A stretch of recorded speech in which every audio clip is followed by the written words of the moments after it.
السلام علیکم ورحمۃ اللہ وبرکاتہ۔ عزیز طلبہ، ہم لوگ امین النحو میں حروف مشبہ بالفعل کے بارے میں پڑھ رہے تھے۔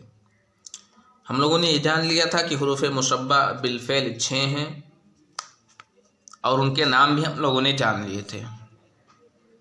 اس کے بعد میں ہم نے یہ بھی جان لیا تھا کہ حروف مشبہ بالفعل جو ہیں یہ جملہ اسمیہ پر داخل ہوتے ہیں اور مبتدا کو نصب کا اعراب دیتے ہیں، اور پھر حروف مشبہ بالفعل کے داخل ہونے کے بعد مبتدا کا نام کیا ہو جاتا ہے؟ انا کا اسم، اور خبر کو رفع کا اعراب دیتے ہیں، اور حروف مشبہ بالفعل کے داخل ہونے کے بعد خبر کا نام کیا ہو جاتا ہے؟ انا کی خبر۔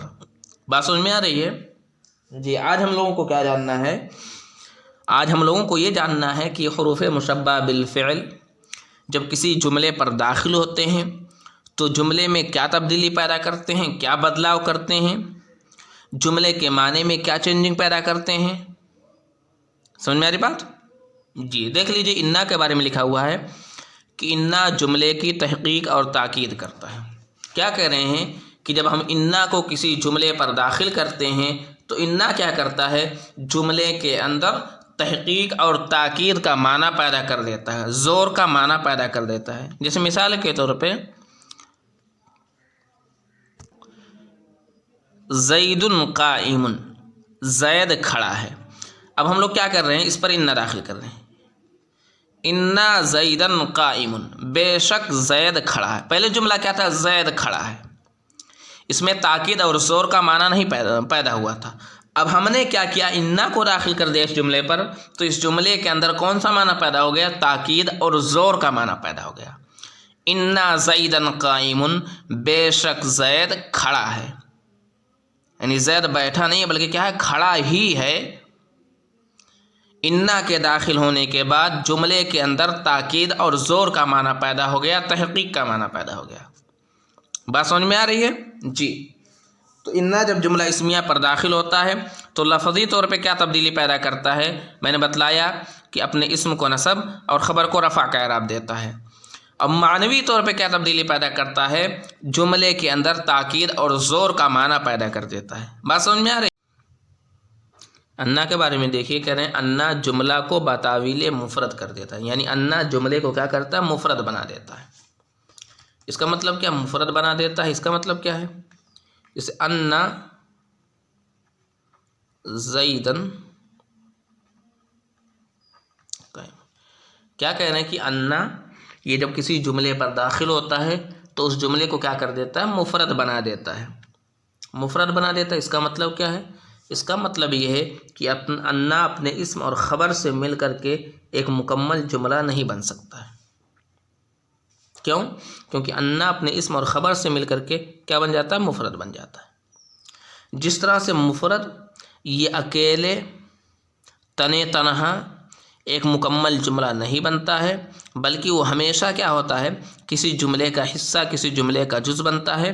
اسی طرح سے انا بھی مفرد کی طرح اپنے اسم اور خبر سے مل کر کے ایک مکمل جملہ نہیں بن سکتا ہے، بلکہ وہ ہمیشہ کیا ہوگا؟ کسی جملے کا حصہ اور جز بنے گا۔ اس مثال دیکھ لیتے ہیں، قائم ایک مفرد لفظ ہے، ایک جملہ ہے، مفرد جملہ بن سکتا ہے؟ نہیں، مفرد کیا ہوگا؟ ہمیشہ کسی جملے کا حصہ بنے گا۔ زید قائم، زید کھڑا ہے۔ دیکھیں قائم یہ مفرد لفظ ہے، یہ کیا ہوا؟ جملے کا ایک حصہ بنا۔ زید بھی کیا مفرد لفظ ہے، یہ کیا ہے؟ جملے کا حصہ بنا۔ کیا پتہ چلا اس سے یہ معلوم ہوا کہ کوئی مفرد لفظ اکیلے یہ جملہ نہیں بن سکتا ہے، بلکہ یہ ہمیشہ کیا ہوگا؟ کسی جملے کا حصہ بنے گا، کسی جملے کا جز بنے گا۔ بات سمجھ میں آ رہی ہے؟ انا جب جملہ اسمیہ پر داخل ہوتا ہے تو انا کیا کرتا ہے؟ اس پورے جملے کو مفرد کے معنی میں کر دیتا ہے یا مفرد بنا دیتا ہے۔ یعنی انا کے داخل ہونے کے بعد وہ پورا جملہ اب جملے مفیدہ نہیں رہے گا، بلکہ وہ کیا بن جائے گا؟ مفرد بن جائے گا۔ اور جب وہ مفرد بن جائے گا تو مفرد کی طرح، جس طرح سے مفرد کسی جملے کا حصہ بنتا ہے، اسی طرح سے انا اپنے اسم اور خبر سے مل کر کے کسی جملے کا حصہ اور جز بنے گا، ایک مکمل جملہ نہیں بنے گا۔ بات سمجھ میں آ رہی؟ جیسے اعلم ان اللہ